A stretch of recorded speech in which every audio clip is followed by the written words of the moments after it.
Hey guys, I hope you're doing well. So, this week has been an interesting week for me because I've been spending a lot of time with my fiance, and she's been actually very burnt out this week because she's been having a lot of work-related stress. And watching her go through that made me realize that probably a really good topic for me to talk about is work-related stress, and specifically how to deal with if you have a toxic work atmosphere. And so what I decided I want to cover for you guys in this video is I want to talk about how to identify when you're in a toxic workplace and what to do about it. So to start with this, what I want to talk about with this is how you can really tell when the workplace you're in is actually very toxic and it's very bad for you and it's causing you stress and it's not somewhere you should really be. And for a lot of people, this can be very hard to recognize when a workplace is causing them stress and it's actually the workplace and they need to possibly change jobs or change something. And the easiest way I know to identify whether a workplace is bad for you or not is to really take some time and to imagine if the job you're currently doing was a person. So you would imagine actually that this is a person and that you're having a relationship with them. So for instance, I have a job that I do just part-time right now as a caregiver where I just help elderly people with their day-to-day life things. And what I would do is I would imagine if that job was a person, how am I interacting with it? And I mean, in my case, the relationship's pretty healthy. It feels like a person who has a little bit of trouble answering questions or listening to me when I need something, but they treat me with respect. They're friendly to me. I visit them and I'm excited to see them. They seem excited to see me, and there's a very positive relationship there. Now, depending on your workplace, you might find that that's not the case, that you're in a workplace that's toxic. And one of the things that should be a big red light for you is if the relationship you're experiencing feels almost abusive to you.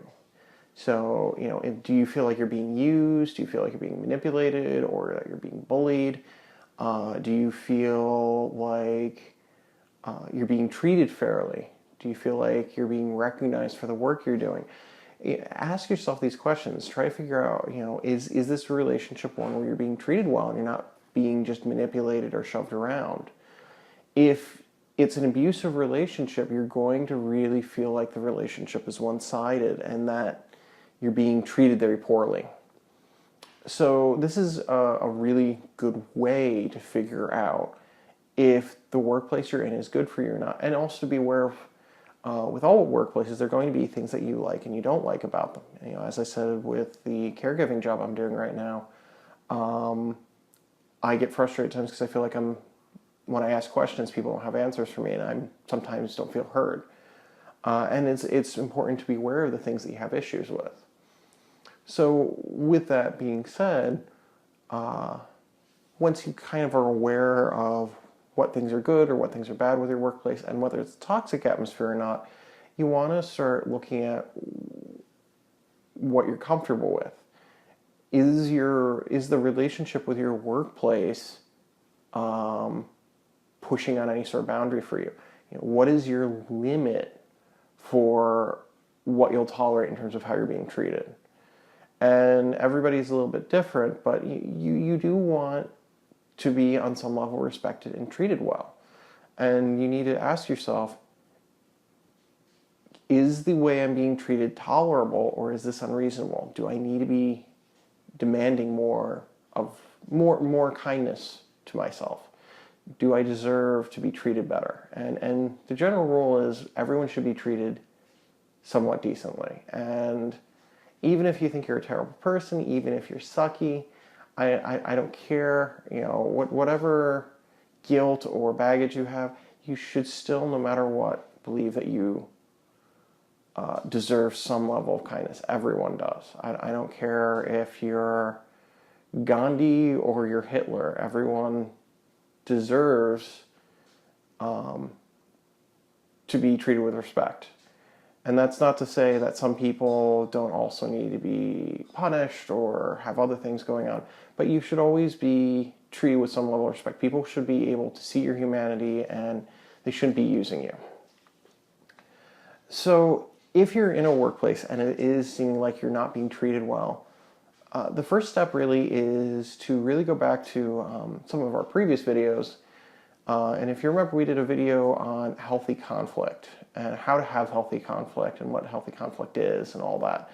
You really want to try to engage in healthy conflict with your workplace.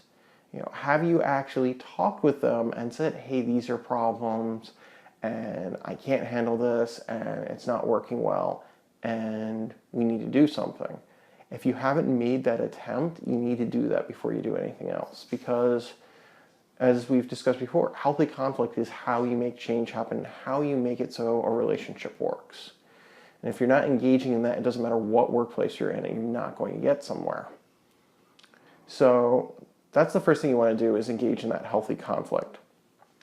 Now, if you try to engage in healthy conflict and it just doesn't work, either your boss won't give you the time of day, or they're not listening to you, or you're just feeling like there's no communication, whatever the reason, if it's not working, then you really need to look at how long you're willing to tolerate working there. If you haven't really hit your limit yet, and but you're going to hit it soon, that's your chance to go job hunting. You want to start looking at what other positions there are before you've actually reached that point where you're too burnt out to do something. And so that's the first thing, is if you aren't completely burnt out, you're not being treated well, but you still have energy and you still feel like you can handle things, to start job hunting. Start figuring out, where do you want to work? Is there another place you can go to? And to be comfortable, one of the big things is just be comfortable with the idea of leaving where you're working. It doesn't matter whether it's the only job on earth. If you're miserable there, you shouldn't be working there. Lastly, with this, if you're in a situation where you're at your limit, you can't handle any more of your job, and you don't have a new job lined up, you need to sit down and really look and say, really do kind of a pros and cons list of quitting your job versus staying in it. If you are really falling apart, it might be a wiser decision to quit your job, so that way you can relax, recuperate, get yourself in a space where you're able to cope with life, and then you can be able to actually job hunt and find something that's going to be good for you. Sometimes being broke is more important. Sometimes being broke is worth it if it means that you're going to be happy. So that's just something to really think about. So anyway, that's pretty much it. I just wanted to give you guys some rules for if you're in a stressful space with your work, what you need to do, how to deal with it. And it's really just, it's simple, but it's not. I mean, you want to really look at your work and figure out if it's being good for you or not. And sometimes it's very hard to stand up for yourself. And it's really important that you do, even if you're kind of afraid to, because if you don't stand up for yourself, it means that you're not giving yourself the kindness you deserve. So don't be afraid to talk to people. Try to get to a solution with your workplace, and don't be afraid to leave. You deserve to be treated well. So make sure you give yourself that. Take care.